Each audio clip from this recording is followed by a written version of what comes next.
नमस्ते। भारतीय संविधान ये सिर्फ एक किताब नहीं है, बल्कि एक जीता जागता दस्तावेज है जो वक्त के साथ बदलता रहता है।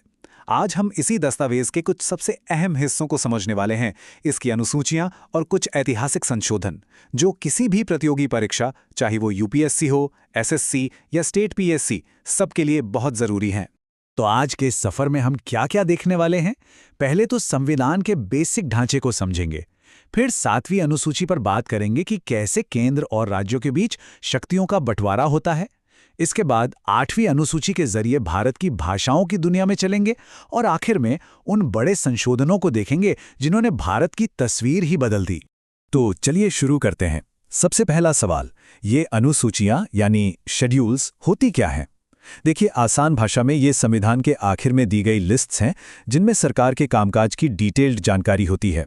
दिलचस्प बात यह है कि जब हमारा संविधान बना था तब इसमें सिर्फ 8 अनुसूचियां थीं, लेकिन जैसे जैसे देश को नई जरूरतों का एहसास हुआ, नए कानून बने और आज इनकी संख्या बढ़कर 12 हो गई है। ये दिखाता है कि हमारा संविधान कितना फ्लेक्सिबल है, कितना जीवंत है। अब इन 12 अनुसूचियों में से एक है जो सबसे ज्यादा महत्वपूर्ण है, और वो है 7वीं अनुसूची। इसे भारत के संघीय ढांचा यानी फेडरल स्ट्रक्चर की रीढ़ की हड्डी कह सकते हैं, क्योंकि यही तो तय करती है कि कौन से फैसले केंद्र सरकार लेगी और कौन से राज्य सरकारें। तो ये बंटवारा होता कैसे है? बहुत आसान तरीके से इस अनुसूची ने शक्तियों को 3 लिस्ट्स में बांट दिया है। पहली है संघ सूची, जिस पर सिर्फ केंद्र कानून बना सकता है। दूसरी है राज्य सूची, जो पूरी तरह राज्यों का डोमेन है। और तीसरी है समवर्ती सूची, जिस पर केंद्र और राज्य दोनों मिलकर काम कर सकते हैं। और जरा इन आंकड़ों पर नजर डालिए। संघ सूची में 100 विषय हैं। इससे साफ पता चलता है कि जो राष्ट्रीय महत्व के मामले हैं उन पर केंद्र का कंट्रोल ज्यादा है। वहीं राज्य सूची में 61 और समवर्ती सूची में 52 विषय हैं, जो अपने आप में काफी महत्वपूर्ण हैं। ये टेबल तो चीजों को और भी साफ कर देती है। देखिए, देश की रक्षा, बैंकिंग, रेलवे, ये सब केंद्र के पास हैं, जाहिर सी बात है। वहीं पुलिस, कृषि, साफ सफाई जैसे स्थानीय मुद्दे राज्यों के हाथ में हैं। और शिक्षा और जंगल जैसे विषय, जिन पर दोनों का ध्यान जरूरी है, उन्हें समवर्ती सूची में रखा गया है। लेकिन कहानी में एक बड़ा ट्विस्ट आता है 42वें संविधान संशोधन के साथ। इस एक संशोधन ने शिक्षा और वन जैसे 5 बहुत जरूरी विषयों को राज्य सूची से उठाकर समवर्ती सूची में डाल दिया। इसका सीधा मतलब क्या हुआ? इन मामलों में केंद्र सरकार की भूमिका और शक्ति दोनों बढ़ गईं। अब एक सवाल उठता है, उन विषयों का क्या जो इन तीनों लिस्ट में कहीं भी नहीं है? मान लीजिए कोई नई टेक्नोलॉजी आ गई, जैसे साइबर क्राइम, तो ऐसे विषयों पर कानून बनाने की शक्ति, जिसे अवशिष्ट शक्ति कहते हैं, वो सीधे हमारी संसद के पास होती है। चलिए, शक्तियों के बंटवारे से आगे बढ़कर अब बात करते हैं भारत की आत्मा की, यहाँ की भाषाओं की। 8वीं अनुसूची हमें भारत की भाषाई विविधता की शानदार कहानी सुनाती है। ये बताती है कि कैसे वक्त के साथ और भी भाषाओं को संवैधानिक मान्यता मिलती गई। देखिए, शुरुआत में इस लिस्ट में सिर्फ 14 भाषाएं थी। फिर 1967 में सिंधी भाषा को जोड़ा गया।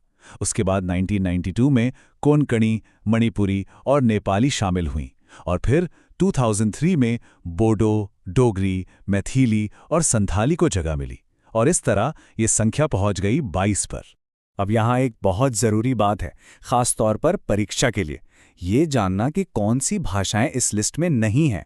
और सबसे बड़ा सरप्राइज है अंग्रेज़ी। जी हाँ, अंग्रेज़ी इस लिस्ट में नहीं है। इसके अलावा भोजपुरी और राजस्थानी जैसी करोड़ों लोगों की भाषाएं भी अभी तक 8वीं अनुसूची का हिस्सा नहीं बन पाई हैं। और एक छोटी सी पर जरूरी जानकारी, 2011 में उड़िया भाषा का नाम आधिकारिक तौर पर बदलकर उड़िया कर दिया गया था। ये छोटी छोटी बातें ही परीक्षा में नंबर दिलाती हैं। चलिए, अब आते हैं अपने आखिरी और शायद सबसे दमदार हिस्से पर। अब हम उन 4 बड़े संशोधनों की बात करेंगे जिन्होंने आधुनिक भारत की राजनीति और समाज को एक नई दिशा दी। ये 4 संशोधन अपने आप में गेम चेंजर थे। पहला संशोधन जो जमीनी सुधारों को बचाने के लिए लाया गया, 52वां संशोधन जिसने आयाराम गयाराम वाली राजनीति पर लगाम लगाई, और फिर 73वां और 74वां संशोधन जिन्होंने गांव और शहर की स्थानीय सरकारों को संवैधानिक ताकत दी। 73वें और 74वें संशोधन को एक जोड़ी की तरह समझना चाहिए। 73वां संशोधन गांव के लिए था, जिसने पंचायतों को 29 विषयों पर काम करने की शक्ति दी। वहीं 74वां संशोधन शहरों के लिए था, जिसने नगर पालिकाओं को 18 विषयों पर अधिकार दिया।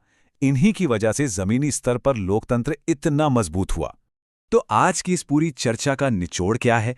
निचोड़ ये है कि अनुसूचियां हमारे संविधान का एक मजबूत ढांचा बनाती हैं और संशोधन उस ढांचे में समय के साथ नई जान फूंकते हैं।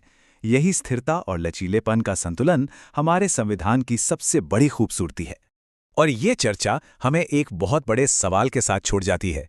जैसे जैसे हमारा देश बदल रहा है, समाज और अर्थव्यवस्था बदल रही है, आपको क्या लगता है संविधान का अगला बड़ा संशोधन किस चीज पर फोकस करेगा?